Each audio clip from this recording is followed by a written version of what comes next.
southern Arizona for 10 years now, covering all the issues of immigration and enforcement, but most particularly the tragedy of migrant deaths. My book, The Death of Jocelyn, is named for a 14-year-old girl who died not too far from Tucson just 2 years ago.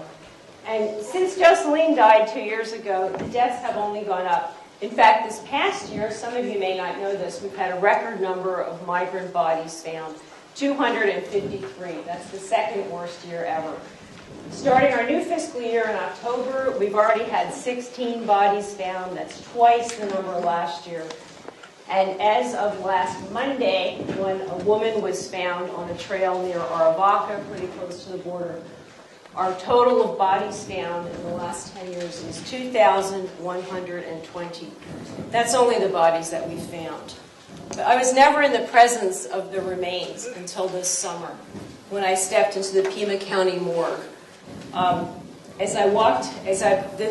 county coroner was opening the door for me, he said, "Are you sensitive to smells?" He says, "There's a pretty bad smell in here." And as I stepped inside, I was assaulted by the smell of rotting flesh. Sorry to have to use those terms. It was horrifying, and it really brought home to me in a very visceral way the tragedy of these people dying. Now, Dr. Parks had so many deaths this summer, which was a very hot summer, that he ran out of room in his morgue. He had to go out and get a big refrigerated truck, park it in the parking lot out back, and that's what you see here. These are the bodies in a truck in Tucson, in the parking lot. This man, Manuel Vargas Zaldivar, he was one of the guys that was in that truck. His body was in the truck all summer for 8 weeks. 36 years old, a married father of 4. He was a gardener in Sacramento. He had been there for 18 years. And his story is that he wanted to go home and visit his father in Honduras. His father was 85 years old. He wanted to see his dad before his dad died. And he spent several happy months with his father, but the trip cost him his life.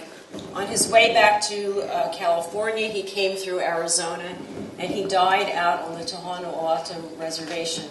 It's the biggest migrant corridor. It's the place where we have the most migrant deaths. As you can see, and I'm sure some of you have been down there, I mean, it's remote, it's hot, there's no water whatsoever.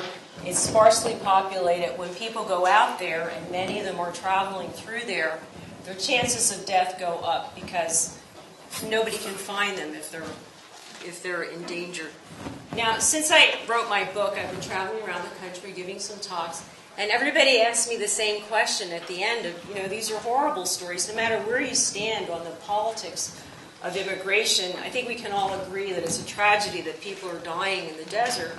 And people of goodwill on both sides of the debate can say, well, what's the answer to the problem of migration? Well, the government's response is stronger border enforcement. And in the 10 years, this is interesting because of the political debates recently, in the 10 years that I've been covering this, the number of Border Patrol agents in southern Arizona has more than doubled. It was 1,500 agents in the year 2000. Right now we have 3,300 Border Patrol agents. And you've all heard so much about the wall. This is a picture of the wall down near Douglas. 2/3 of Arizona right now is sliced off from Mexico via a wall like this or vehicle barriers. And the amount of money we have spent on the walls is $2.6 billion. That's $billion across the Southwest.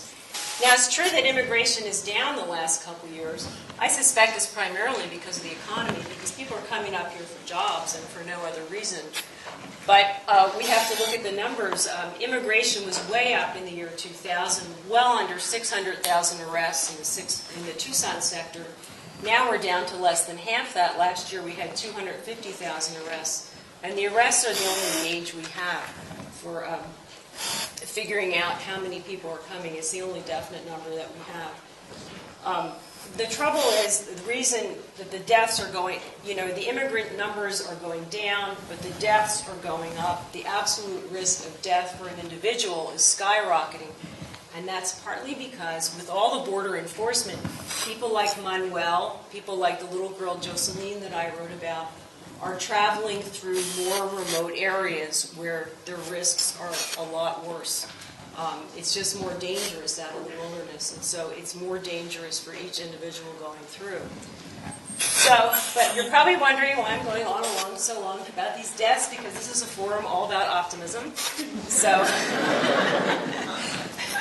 but just to put it in context, you need to know what's going on. But in my reporting, I did find one sort of wonderful, small, sane story that just seems to be a brilliant solution to these problems. Just Coffee, or Cafe Justo in Spanish. It's a Mexican co-op that employs workers in Mexico and keeps the profits there. One of the people who helped found it, Reverend Mark Adams, down in Agua Prieta, he said to me, this is the single best solution that I have seen to the problems of immigration. The idea is simple. If migrants could stay home, if Mexicans could stay home, earn a living wage, feed their families, they would have no reason to cross the border. Because the reason they're crossing the border is poverty. I don't know how many migrants have said to me, I don't want to come to the United States, but I don't have a choice. It's the only way I can figure out to feed my children. So, in the coffee economy of southern Mexico in Chiapas, where this co-op was founded, typically what happens is you have large international corporations that buy up the coffee beans, the raw beans from the growers. Well, they set the prices, and of course, being big international corporations, they're going to set those prices as low as they can. So what has happened is coffee prices have dropped lower and lower, and it's displaced people from their land. They can't grow their coffee and earn a wage to stay home. A lot of them ended up in Agua Prieta. I don't know if any of you have ever been there, right across from Douglas. There are a lot of maquiladoras. So I like to say it's kind of a cross between Karl Marx and Adam Smith, because not only do the workers control the means of production, they own everything. They grow their own beans, they process it, they market it, and they keep all the profits right there at home. They live on their own plot of land in a town called Salvador de Urbino, Chiapas, and then they have their own employees working up in Agua Prieta roasting the beans. And this young man, Hugo Cifuentes, is a 19-year-old. He was 19 when I took this picture 4 years ago. He's up there roasting the beans. He's from Salvador de Urbino. He's one of the many people who came up there to work in the maquilas. He's doubled his wages by moving over from the maquila to Just Coffee. Here he is working. So then once they roast those beans, other employees in the shop down there will ship it. Most of their market right now is in the United States. And they have a lot of work through the internet and a lot of church. It's sort of the social justice market so far. They're trying to break out into the more general market. So how did this small miracle happen? I mean, it seems like such a smart, good thing. How did it come about? Well, this Reverend Mark Adams noticed that Agua Prieta was teeming with these people from Chiapas. And he learned the whole story about how they were really coffee growers, but they had come up to Agua Prieta to work in these factories.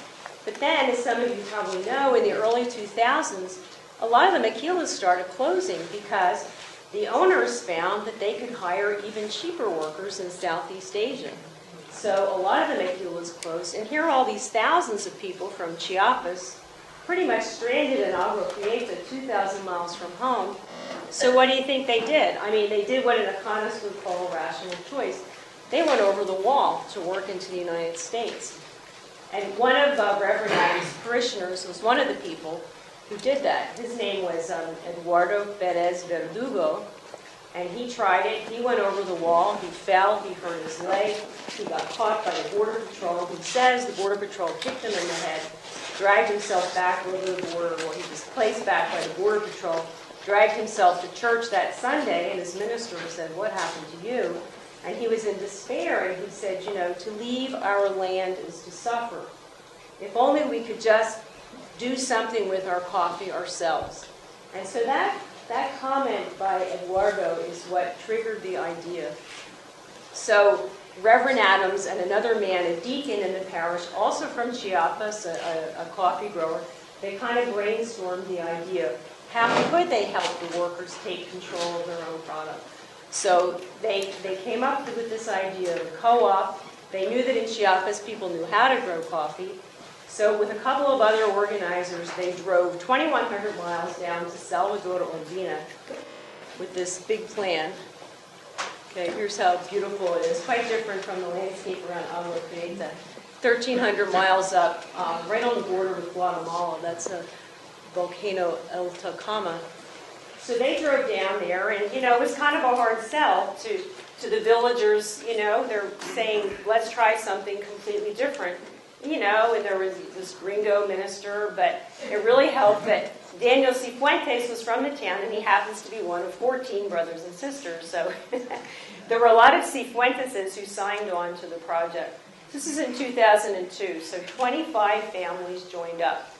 So Mark Adams wrote a grant application to the Presbyterian Church. He got a microloan of $20,000. They used that $20,000 to buy the roaster that you saw Hugo using. And it was that $20,000 and that roaster that propelled this business to success.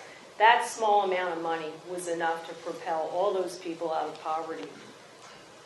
So now, today, here's a coffee worker in the village tending his plant. Since those early days, the business has boomed. The first year, they sold 13,000 pounds of coffee. By the fifth year, they were selling 50,000 pounds. And seeing how successful it was, a lot more families signed up. In fact, today we have 200 families in Salvador Urbina who are members of the Just Coffee Co-op. Here's a meeting in the town. Here's some of the people who are involved in it. And, the town of Salvador Urbina has seen a lot of benefits. For the very first time, the town has been able to buy a water filtration system to purify their water. For the very first time, the members of the Just Coffee Co-op have been able to buy health insurance. Now they can go to the doctor when they get sick. When their kids get sick, they can get health care. But best of all, some 70 of their young people who had been working illegally in the United States came back home because they'd rather be home in Salvador Urbina with their families making a decent wage. Now, here's an interesting guy who works for Just Coffee. He actually was from Agua Prieta, and he actually came back home. He was working in Phoenix at a golf course, illegally, of course. But with this new boom in Agua Prieta, a small micro boom with the Just Coffee roaster, he came back home and he got hired as the sales manager. And with all the English that he learned working in Phoenix, he's a very valuable employee because he works with their customers in the United States. This is another man, as you can see, with a very happy smile. He was one of the people from Chiapas who had come up to work in the maquila. His maquila shut down. There was something like 5,000 workers in that plant. Well, most of his co-workers went over the wall trying to get into work in the U.S. This guy got hired at Just Coffee, and he is now doing the roasting. Hugo went back to Salvador Urbina, and now Pedro has the job of roasting the coffee, and he lives in Agua Prieta with a large extended family of children and grandchildren, and you can see he's pretty happy about it. Reverend Adams and Daniel Cifuentes and the other organizers of Just Coffee realize this is a pretty small-scale thing in the greater scheme of things. But it's a model that could be duplicated elsewhere, and they've already brought it to several other villages in Mexico. They're trying to open one up in Haiti. The really important point about this story is that all this was able to come about because of this $20,000 microloan. And if you compare that $20,000 to the $2.6 billion that we have spent just on the wall, there's not too much comparison. And, I could argue that maybe that $20,000 did more good. I mean, Hugo Cifuentes, when I interviewed him a couple of years ago, he said to me, he was the kid roasting the coffee, he said, I never wanted to go to the U.S. And with Just Coffee, he didn't have to. He could stay home. And he was spared the fate of people like Manuel, who you saw, and the young girl Jocelyn, and all the other 2,000 people who died in the desert because he could stay home and he could work there.